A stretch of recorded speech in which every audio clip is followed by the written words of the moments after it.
पुजारी बने तो फिर भक्ति भी हमको ही करनी है। ಪೂಜಾರಿಗಳಾಗ್ಬಿಟ್ಟಿದೀವಿ ಅಂದರೆ ಮತ್ತೆ ಭಕ್ತಿನೂ ಸಹ ನಮಗೆ ಮಾಡಬೇಕಾಗಿದೆ.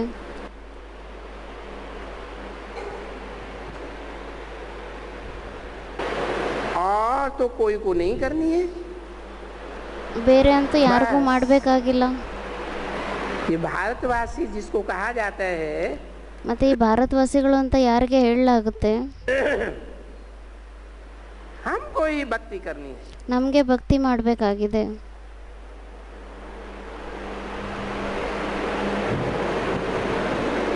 कोई विदेशियों को नहीं करनी है, ಯಾವುದೇ ವಿದೇಶಿಗಳಿಗೆ ಮಾಡಬಾರ್ದಾಗಿದೆ. ना और धर्म वालों को करनी है। ಮತ್ತೆ ಬೇರೆ ಧರ್ಮದವ್ರಿಗೂ ಸಹ ಮಾಡಬಾರ್ದಾಗಿದೆ. तो देखो अभी दूसरे कोई धर्म को भक्ति नहीं करनी। ಮತ್ತೆ ನೋಡಿ, ಇವಾಗ ಬೇರೆ ಯಾವುದೇ ಧರ್ಮದವ್ರಿಗೂ ಸಹ ಭಕ್ತಿ ಮಾಡಬಾರ್ದಾಗಿದೆ. हमने ज्ञान से इतना सुख पाया, ನಾವು ಜ್ಞಾನದಿಂದ ಇಷ್ಟೊಂದು ಸುಖವನ್ನು ಪಡೆದಿದ್ದೀವಿ. दूसरे कोई धर्म वाले इतना ज्ञान लेते नहीं है, ಬೇರೆ ಧರ್ಮದವ್ರು ಯಾರು ಇಷ್ಟೊಂದು ಜ್ಞಾನ ತಗೊಳ್ಳೋದೇ ಇಲ್ಲ. तो इतना सुख भी नहीं पाते। ಅದಕ್ಕೆ ಮತ್ತೆ ಅವ್ರು ಇಷ್ಟೊಂದು ಸುಖವನ್ನು ಪಡೆಯಲ್ಲ. मैं यहाँ की बात करता हूँ, ನಾನು ಇಲ್ಲಿಯ ಮಾತನ್ನ ಮಾತಾಡ್ತೀನಿ. संन्यास धर्म तो है ही हट एंड होम को छोड़ने का। ಸನ್ಯಾಸ ಧರ್ಮ ಅಂತೂ ಆಗಿದೆ ಮನೆ ಮಠವನ್ನು ಬಿಟ್ಟು ಹೋಗೋದಕ್ಕೆ.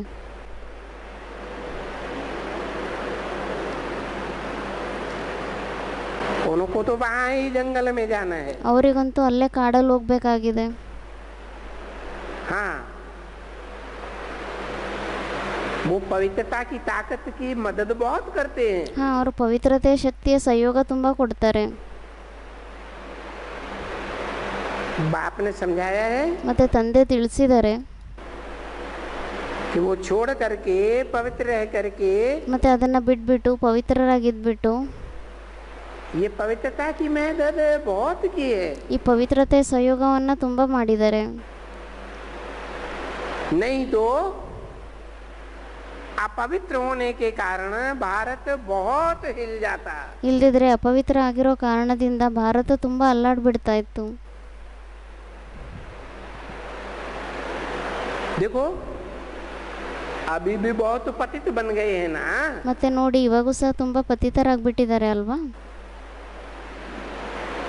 तो अभी देखो कितना हिलेंगे। ಮತ್ತೆ ಇವಾಗ ನೋಡಿ ಎಷ್ಟು ಅಲ್ಲಾಡ್ತಾರೆ,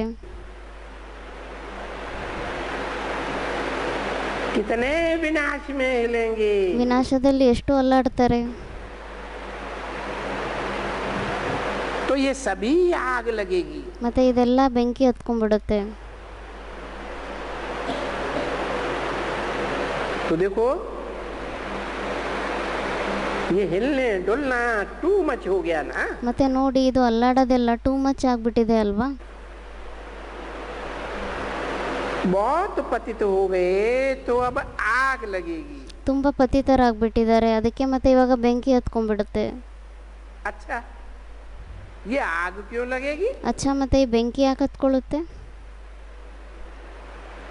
क्योंकि पतित बनने के बाद फिर पावन दुनिया आनी है। ಯಾಕೆಂದ್ರೆ ಪತಿತರಾದ ನಂತರ ಮತ್ತೆ ಪಾವನ ಪ್ರಪಂಚ ಬರಬೇಕಾಗಿದೆ. जब भी किसको पावन करना होता है, ಯಾವಾಗಾದ್ರೂ ಯಾರನ್ನಾದ್ರೂ ಪಾವನರಾಗಿ ಮಾಡಬೇಕಾಗುತ್ತೆ, सोना को प्योर सोना बनाना होता है तो क्या करते हैं? ಅದಕ್ಕೆ ಬಾಬಾ ಉದಾಹರಣೆ ಕೊಡ್ತಾ ಇದ್ದಾರೆ. ಚಿನ್ನ ಇರುತ್ತೆ, ಚಿನ್ನವನ್ನ ಪ್ಯೂರ್ ಚಿನ್ನ ಮಾಡ್ಲಿಕ್ಕೋಸ್ಕರ ಏನ್ ಮಾಡ್ಬೇಕಾಗುತ್ತೆ? ಅದನ್ನ आग में डालते हैं, ಬೆಂಕಿಯಲ್ಲಿ ಹಾಕ್ತಾರೆ, तो पावन हो जाएगा। ಅವಾಗ ಅದು ಪಾವನ ಆಗೋಗ್ಬಿಡುತ್ತೆ. तो ये विनाश की आग है। ಮತ್ತೆ ಇದು ಸಹ ವಿನಾಶದ ಬೆಂಕಿ ಆಗಿದೆ.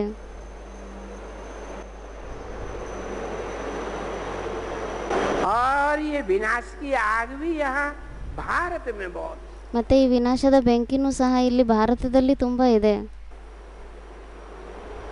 खून की नदियां बहती हैं। ರಕ್ತದ ನದಿ ಹರಿಯುತ್ತೆ.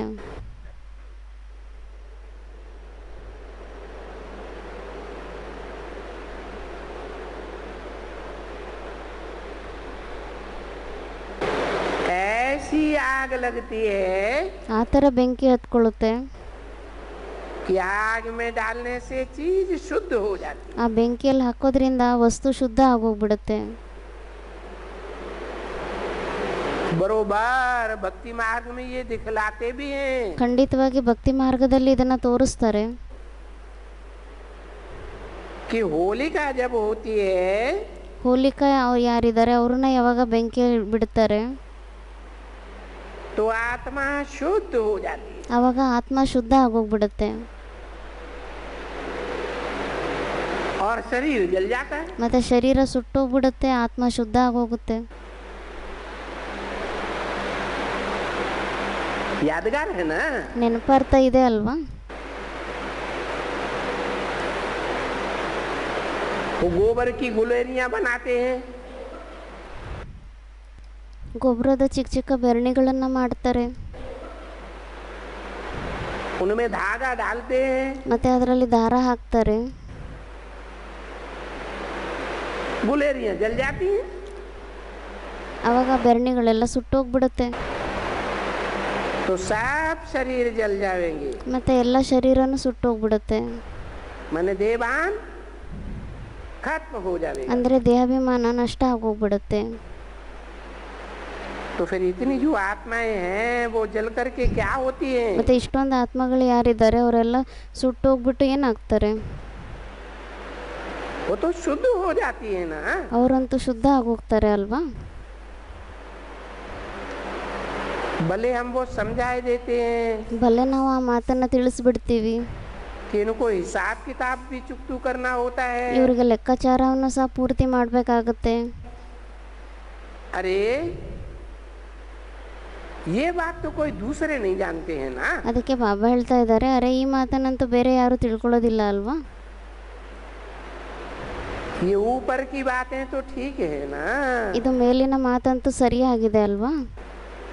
कि होती है. ಇದಂತೂ ಆಗುತ್ತೆ.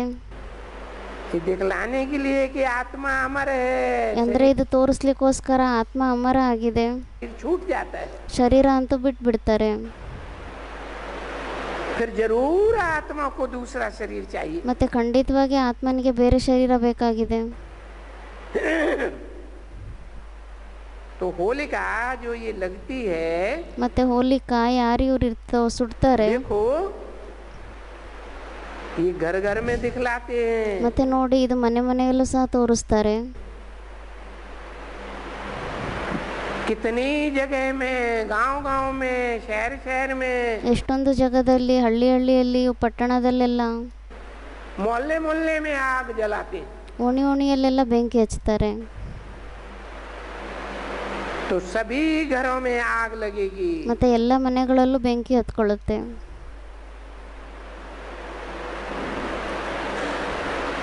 और सारी दुनिया को आग लगेगी ना.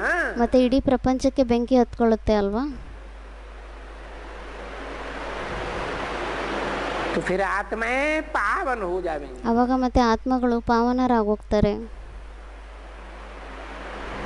ये जो होलिका मनाते हैं ना, ಮತ್ತೆ ಇಲ್ಲೇನು ಹೋಲಿಕಾ ಹಬ್ಬ ಅಂತ ಆಚರಿಸ್ತಾರೆ ಅಲ್ವಾ? अब ये जब विनाश होगा तब इनका ये भक्ति मार्ग में ಮತ್ತೆ ಯಾವಾಗ ವಿನಾಶ ಆಗುತ್ತೆ ಆವಾಗ ಇವರ ಭಕ್ತಿ ಮಾರ್ಗದಲ್ಲಿ सब कुछ चला जाएगा. ಎಲ್ಲ ಹೊರಟೋಗ್ಬಿಡುತ್ತೆ. जो इस समय में हो जाते हैं, ये दीपमाला में जो भी रहस्य है, ಏನು ಇವಾಗೆಲ್ಲ ಆಗೋಗ್ಬಿಡುತ್ತೆ. ಈ ದೀಪ ಮಾಲೆ ಎಲ್ಲ ಆಚರಿಸ್ತಾರೆ, ಇದರಲ್ಲಿ ಏನೆಲ್ಲ ಆಗೋಗುತ್ತೆ. रखड़ी बंधन है, होली है, ಹೋಲಿ ಹಬ್ಬ ಆಗಿದೆ, ರಾಖಿ ಕಟ್ಟುವ ಹಬ್ಬ ಆಗಿದೆ, दूजे त्योहार है, फलाना फलाना, ಮತ್ತೆ ಬೇರೆ ಬೇರೆ ಏನೇ ಹಬ್ಬಗಳಿದೆ ಅದೆಲ್ಲ, ये सब इस समय की बातें हैं. ಅದೆಲ್ಲ ಈ ಸಮಯದ್ದೇ ಮಾತಾಗಿದೆ. परंतु मनुष्य तो कुछ भी नहीं जानते. ಆದರೆ ಮನುಷ್ಯರಂತೂ ಏನು ತಿಳ್ಕೊಂಡೇ ಇಲ್ಲ. ये भक्ति मार्ग कब से शुरू हुआ? ಮತ್ತೆ ಈ ಭಕ್ತಿ ಮಾರ್ಗ ಯಾವಾಗಿಂದ ಆರಂಭ ಆಯಿತು? कह देते हैं अनादि से. ಹೇಳ್ತಾರೆ ಅನಾದಿಯಿಂದ. अब अनादि का तो अर्थ कोई जानते ही नहीं. ಇವಾಗ ಅನಾದಿ ಅರ್ಥ ಅಂತೂ ಯಾರು ತಿಳ್ಕೊಂಡೇ ಇಲ್ಲ.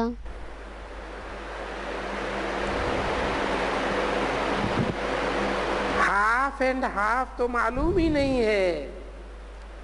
ಅರ್ಧಕ್ಕಿಂತ ಅರ್ಧ ಅಂತ ಏನು ಗೊತ್ತೇ ಇಲ್ಲ. क्या ಏನಂತ ಹೇಳ್ತಾ ಇದ್ದಾರೆ ಬಾಬಾ? उन बच्चों को जो भक्ति मार्ग वाले हैं उनको हाफ एंड हाफ का पता ही नहीं है। ಆ ಮಕ್ಕಳು ಯಾರೇ ಇದ್ದಾರೆ ಭಕ್ತಿ ಮಾರ್ಗದವರು, ಅವರಿಗಂತೂ ಅರ್ಧ ಅರ್ಧ ಅನ್ನೋದೇನಿದೆ ಅದು ಗೊತ್ತೇ ಇಲ್ಲ. कि आधी दुनिया सुख की है और आधी दुनिया दुख की। ಅಂದ್ರೆ ಅರ್ಧ ಪ್ರಪಂಚ ಸುಖದ್ದಾಗಿದೆ, ಅರ್ಧ ಪ್ರಪಂಚ ದುಃಖದ್ದಾಗಿದೆ. आधी दुनिया ज्ञान मार्ग की है और आधी दुनिया ಭಕ್ತಿ ಮಾರ್ಗ ದುಃಖ ಕಿ ಹೈ. ಅರ್ಧ ಪ್ರಪಂಚ ಏನಿದೆ ಅದು ಜ್ಞಾನ ಮಾರ್ಗದಾಗಿದೆ, ಇನ್ನು ಅರ್ಧ ಪ್ರಪಂಚ ಏನಿದೆ ಅದು ಭಕ್ತಿ ಮಾರ್ಗದಾಗಿದೆ, ದುಃಖದ್ದಾಗಿದೆ. ಅದು ಆದಿ ದುನಿಯಾ ನೈ ಹೈ और ಆದಿ ದುನಿಯಾ ಪುರಾನಿ. ಅರ್ಧ ಪ್ರಪಂಚ ಹೊಸದಾಗಿದೆ, ಅರ್ಧ ಪ್ರಪಂಚ ಹಳೆದಾಗಿದೆ. ಯುಗ भी ऐसे ही है, 4 युग. ಮತ್ತೆ ಯುಗಗಳು ಸಹ ಅದೇ ರೀತಿ ಇದೆ, 4 ಯುಗಗಳಾಗಿದೆ. और 4 ही समय के. ಮತ್ತು 4 ಸಮಯದ್ದಾಗಿದೆ. और उन भक्ति मार्ग वालों ने तो बहुत ही उल्टी पुल्टी कथाएं गढ़ दी है. ಮತ್ತೆ ಆ ಭಕ್ತಿ ಮಾರ್ಗದವರಂತೂ ತುಂಬಾ ಉಲ್ಟಾ ಪುಲ್ಟಾ ಕಥೆಗಳನ್ನ ಮಾಡಿಬಿಟ್ಟಿದ್ದಾರೆ. तो बाप बैठ करके समझाते हैं. ಮತ್ತೆ ತಂದೆ ಕೂತ್ಕೊಂಡು ತಿಳಿಸ್ತಾರೆ. ये तो हुआ विशाल बुद्धि वालों के लिए. ಇದಂತೂ ಆಯ್ತು ವಿಶಾಲ ಬುದ್ಧಿ ಇರುವಂತವರಿಗೆ. क्या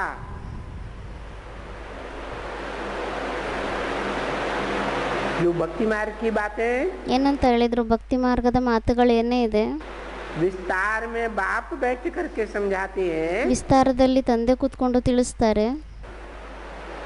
ये विशाल बुद्धि वालों ये बच्चों को समझने के लिए है. ಮತ್ತೆ ಇದು ಯಾರು ವಿಶಾಲ ಬುದ್ಧಿ ಇರುವಂತ ಮಕ್ಕಳಾಗಿದ್ದಾರೆ ಅವರಿಗೆ ತಿಳ್ಕೊಳ್ಳಿಕ್ಕೋಸ್ಕರ ಆಗಿದೆ. जिनको आगे चल करके भी बहुत कुछ समझाना है. ಯಾರಿಗೆ ಮುಂದೆ ಬರುವಂತ ಸಮಯದಲ್ಲಿ ಇನ್ನೂ ತುಂಬಾ ಎಲ್ಲ ತಿಳಿಸ್ಬೇಕಾಗಿದೆ.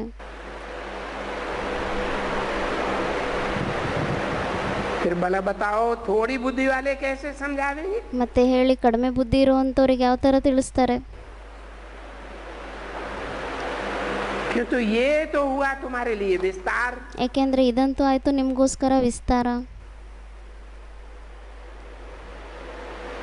तो थोड़ी बुद्धि वालों के लिए भी तो समझाया जाता है ना. ಮತ್ತೆ ಸ್ವಲ್ಪ ಬುದ್ಧಿ ಇರೋರ್ಗೋಸ್ಕರನೂ ಸಹ ತಿಳಿಸಲಾಗುತ್ತೆ ಅಲ್ವಾ?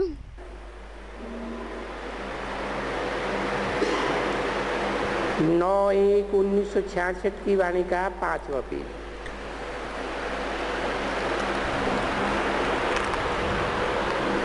ये देवताएं स्वर्ग में राज्य करते हैं ना. ಈ ದೇವತೆಗಳು ಸ್ವರ್ಗದಲ್ಲಿ ರಾಜ್ಯ ಮಾಡ್ತಾರೆ ಅಲ್ವಾ?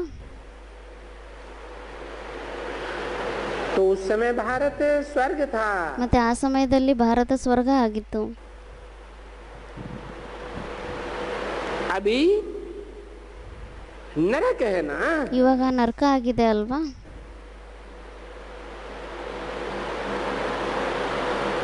तो जरूर मनुष्य को 84 जन्म भोगना तो है ना. ಮತ್ತೆ ಖಂಡಿತವಾಗಿ ಮನುಷ್ಯರಿಗೆಲ್ಲರಿಗೂ 84 ಜನ್ಮಗಳಂತೂ ಭೋಗಿಸ್ಬೇಕಾಗಿದೆ ಅಲ್ವಾ? और 84 भी जन्म वो ही भोगेंगे. ಮತ್ತೆ 84 ಜನ್ಮಗಳನ್ನು ಅವರೇ ಅನುಭವಿಸ್ತಾರೆ. जो पहले पहले रंगमंच पर आए होंगे. ಯಾರು ಮೊಟ್ಟ ಮೊದಲು ರಂಗಮಂಚದಲ್ಲಿ ಬಂದಿರ್ತಾರೆ. ये दुनिया एक रंगमंच है ना. ಈ ಪ್ರಪಂಚ ಒಂದು ನಾಟ್ಯ ಮಂಚ ಆಗಿದೆ ಅಲ್ವಾ? जो पीछे आए होंगे वो 84 जन्म थोड़े ही भोगेंगे. ಯಾರು ಕೊನೆಯಲ್ಲಿ ಬಂದಿರೋರಾಗಿರ್ತಾರೆ ಅವರೇನು 84 ಜನ್ಮಗಳನ್ನು ಅನುಭವಿಸ್ತಾರಾ? पीछे आने वाले कमती कमती जन्म भोगेंगे. ಕೊನೆಯಲ್ಲಿ ಬರುವಂತವರು ಕಡಿಮೆ ಕಡಿಮೆ ಜನ್ಮಗಳನ್ನು ಅನುಭವಿಸ್ತಾರೆ. तो देखो ಮತ್ತೆ ನೋಡಿ, कहाँ तक ज्यादा जन्म है ಮತ್ತೆ ನೋಡಿ ಎಲ್ಲಿವರೆಗೂ ಹೆಚ್ಚು ಜನ್ಮಗಳಾಗಿದೆ. कि मैक्सिमम 84 ಹೆಚ್ಚಿಗಿಂತ ಹೆಚ್ಚು ಮ್ಯಾಕ್ಸಿಮಮ್ 84 ಜನ್ಮ ಆಗಿದೆ. और मिनिमम ಮತ್ತೆ ಮಿನಿಮಮ್ನಲ್ಲಿ 1 जन्म. ಒಂದು ಜನ್ಮ ಆಗಿದೆ. तो शुरू तो होता है ना, ಮತ್ತು ಆರಂಭ ಅಂತೂ ಆಗುತ್ತೆ ಅಲ್ವಾ? जरूर एक से लेकर के शुरू होगा। ಖಂಡಿತವಾಗಿ ಒಂದರಿಂದ ತಗೊಂಡೇ ಆರಂಭ ಆಗುತ್ತೆ.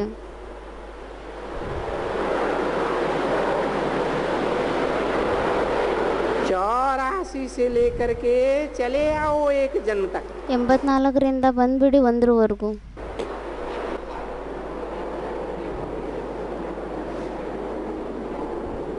पिछाड़ी में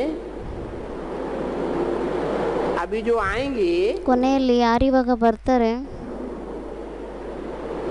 कलयुग के अंत में ಕಲಿಯುಗದ ಅಂತ್ಯದಲ್ಲಿ उन्हों का क्या होगा? ಅವ್ರದ್ದೇನಾಗುತ್ತೆ ಮತ್ತೆ? वो तुम्हारी बुद्धि में अभी अच्छी तरह से आया कि तुम ಇವಾಗ ನಿಮ್ಮ ಬುದ್ಧಿಯಲ್ಲಿ ಮಾತು ಒಳ್ಳೆ ರೀತಿಯಿಂದ ಬಂದಿದೆ. 84 पूरे भोगते हो एकदम। ನೀವಂತೂ 84 ಜನ್ಮಗಳನ್ನು ಪೂರ್ತಿ ಅನುಭವಿಸ್ತೀರಾ.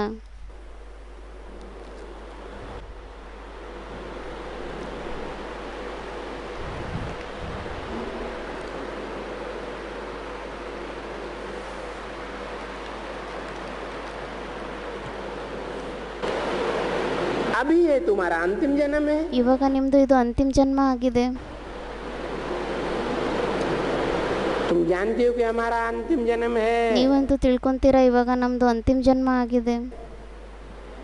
और तुमको खुशी होती है जरूर कि अभी हम ಮತ್ತೆ ಇವಾಗ ನಿಮ್ಗಂತೂ ತುಂಬಾ ಖುಷಿ ಆಗುತ್ತೆ. ಇವಾಗ ನಾವು 84 जन्म भोग के अंतिम जन्म में आए। 84 ಜನ್ಮಗಳನ್ನು ಅನುಭವಿಸ್ಬಿಟ್ಟು ಇವಾಗ ನಾವು ಅಂತಿಮ ಜನ್ಮದಲ್ಲಿ ಬಂದಿದ್ದೀವಿ ಅಂತ ನಿಮಗೆ ತುಂಬ ಖುಷಿ ಆಗುತ್ತೆ.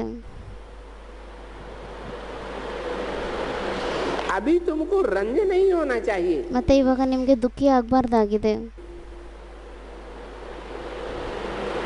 कि हाय हमारे 84 जन्म पूरे हुए। ಅಂದರೆ ನಮ್ಮದು 84 ಜನ್ಮಗಳು ಪೂರ್ತಿ ಆಗೋಗ್ಬಿಡ್ತು ಹಾಯ್ ಅಂತ ನಮಗೆ ದುಃಖಿ ಆಗಬಾರ್ದು.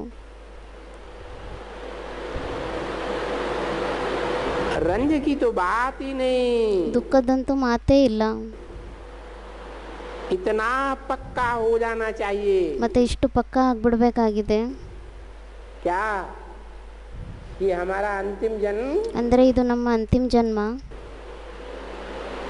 श्रेष्ठ ते श्रेष्ठ जन्म है। ಇದು ನಮ್ಮದು ಶ್ರೇಷ್ಠಕ್ಕಿಂತ ಶ್ರೇಷ್ಠ ಜನ್ಮ ಆಗಿದೆ. क्योंकि देवताओं से भी श्रेष्ठ है। ಯಾಕೆಂದರೆ ದೇವತೆಗಳಿಗಿಂತನೂ ಶ್ರೇಷ್ಠ ಆಗಿದೆ. द्वापर कलयुग के 63 जन्मों से तो श्रेष्ठ है ही। ದ್ವಾಪರ ಕಲಿಯುಗ ಏನಿದೆ 63 ಜನ್ಮಗಳು ತಗೊಂತೀವಿ, ಅದಕ್ಕಿಂತ ಅಂತೂ ಶ್ರೇಷ್ಠ ಆಗೇ ಇದೆ. परंतु देवताओं के जन्मों से भी श्रेष्ठ जन्म है। ಆದರೆ ದೇವತೆಗಳ ಜನ್ಮಕ್ಕಿಂತನೂ ಶ್ರೇಷ್ಠ ಜನ್ಮ ಆಗಿದೆ. क्योंकि देवताओं को ईश्वर बाप नहीं मिलता है, ಯಾಕೆಂದರೆ ದೇವತೆಗಳಿಗೆ ಈಶ್ವರ ತಂದೆ ಸಿಗೋದಿಲ್ಲ. और ಮತ್ತೆ हमको इस जन्म में ईश्वर बाप मिला है। ಆದರೆ ನಮಗೆ ಈ ಜನ್ಮದಲ್ಲಿ ಈಶ್ವರ ತಂದೆ ಸಿಕ್ಕಿದ್ದಾರೆ. तो पिछाड़ी जब हो ಮತ್ತೆ ಕೊನೆಯಲ್ಲಿ ಅಂತ್ಯ ಯಾವಾಗ ಆಗುತ್ತೆ, तो मौत तो होगा ना। ಅವಾಗ ಮೃತ್ಯು ಅಂತೂ ಆಗುತ್ತೆ ಅಲ್ವಾ?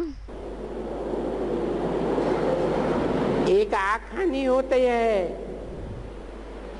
कहते हैं ಒಂದು ಕಥೆನೂ ಸಹ ಇರುತ್ತೆ. ಏನಂತ ಹೇಳ್ತಾರೆ, कि हम इतना इतना मिर्च खाएंगे, इतना पानी पिएंगे। ಅಂದರೆ ನಾವು ಇಷ್ಟೊಂದು ಮೆಣಸಿನಕಾಯಿ ತಿಂತೀವಿ ಮತ್ತು ಇಷ್ಟೊಂದೆಲ್ಲ ನೀರು ಕುಡಿತೀವಿ. तो डरना नहीं, ಮತ್ತೆ ಹೆದರ್ಕೋಬೇಡಿ. पीछे ऐसे कह देते हैं, देखो ಮತ್ತೆ ಈ ಥರ ಮೊದಲು ಜನಗಳು ಹೇಳ್ತಾರೆ, ಆದರೆ तुम डर गए क्या? ಮತ್ತೆ ನೀವೇನು ಹೆದರು ಬಿಟ್ರಾ? है तो अभी की बात ಅದಂತೂ ಆಗಿದೆ ಇವಾಗಿನ ಮಾತು. कि तुमको विनाश के टाइम पर कुछ भी हो जाए, ಅಂದರೆ ವಿನಾಶದ ಸಮಯದಲ್ಲಿ ನಿಮಗೆ ಏನೇ ಆಗ್ಬಿಡ್ಲಿ, फिर भी तुमको डरना नहीं है, हिलना नहीं है। ಆದರೂ ಸಹ ನಿಮಗೆ ಭಯ ಪಡಬಾರ್ದಾಗಿದೆ, ಅಲ್ಲಾಡಬಾರ್ದಾಗಿದೆ. ಅವಾಗ बड़े बड़े जबरदस्त तूफान लगेंगे, ತುಂಬ ದೊಡ್ಡ ಬಿರುಗಾಳಿಗಳು ಬರುತ್ತೆ. लड़ाई के समय तुम क्या समझती हो? ಯುದ್ಧದ ಸಮಯದಲ್ಲಿ ನೀವೇನು ತಿಳ್ಕೊತೀರಾ? बस ये सब होगा। ಅಷ್ಟೇ, ಇದೆಲ್ಲ ಆಗುತ್ತೆ. अरे ये पाकिस्तान की तो सन 47 में कोई लड़ाई नहीं थी। ಅದಕ್ಕೆ ಬಾಬಾ ಹೇಳ್ತಿದ್ದಾರೆ, ಅರೆ ಪಾಕಿಸ್ತಾನದ ಯುದ್ಧ ಏನಿತ್ತು 47ನೇ ಇಸ್ವಿಯಲ್ಲಿ, ಅದಂತೂ ಏನೂ ಆಗಿರಲಿಲ್ಲ. अभी जो लड़ाई हुई है ये भी कोई लड़ाई नहीं। ಇವಾಗ ಏನಾಗಿದೆ, ಇದು ಏನು ಅಷ್ಟು ದೊಡ್ಡ ಯುದ್ಧ ಆಗಿಲ್ಲ. पाकिस्तान ಹಿಂದೂಸ್ತಾನ ಮತ್ತು ಪಾಕಿಸ್ತಾನದ್ದು. वो पहले तो पार्टीशन था। ಅದಂತೂ ಮೊದಲು ಪಾರ್ಟಿಷನ್ ಆಗಿತ್ತು. अरे अब तो विनाश में ये रक्त की नदियां बहनी हैं। ಅದಕ್ಕೆ ಬಾಬಾ ಹೇಳ್ತಿದ್ದಾರೆ, ಅರೆ ಇವಾಗಂತೂ ಈ ವಿನಾಶದಲ್ಲಿ ರಕ್ತದ ನದಿ ಹರಿಬೇಕಾಗಿದೆ. जैसे पानी की नदियां बहती हैं। ಯಾವ ತರ ನೀರಿನ ನದಿಗಳು ಹರಿತಾ ಇರುತ್ತೆ. बड़ी खौफनाक लड़ाई है। ತುಂಬಾ ಭಯಂಕರವಾಗಿರುವಂತ ಯುದ್ಧ ಆಗಿದೆ. बात मत पूछो। ಮಾತೇ ಕೇಳಬೇಡಿ. तो पहले से ही बोल देते हैं। ಅದಕ್ಕೆ ಮೊದಲಿಂದಾನೇ ಹೇಳ್ಬಿಡ್ತಾರೆ. कि इतना सब तुमको समझाया जाता है। ಅಂದ್ರೆ ಇಷ್ಟೆಲ್ಲ ನಿಮಗೆ ತಿಳಿಸಲಾಗುತ್ತೆ. कि पिछाड़ी में ये सब देख करके दहक नहीं जाना। ಅಂದ್ರೆ ಕೊನೆಯಲ್ಲಿ ಇದನ್ನೆಲ್ಲ ನೋಡ್ಬಿಟ್ಟು ಭಯ ಪಡಬೇಡಿ. क्योंकि तुम जानते हो कि बाबा हमारे लिए विनाश कर रहे हैं। ಯಾಕೆಂದ್ರೆ ನೀವು ತಿಳ್ಕೊಂತೀರಾ, ಬಾಬಾ ನಮಗೋಸ್ಕರ ವಿನಾಶವನ್ನ ಮಾಡ್ತಾ ಇದ್ದಾರೆ. क्या? ಏನಂತ ಹೇಳಿದ್ರು?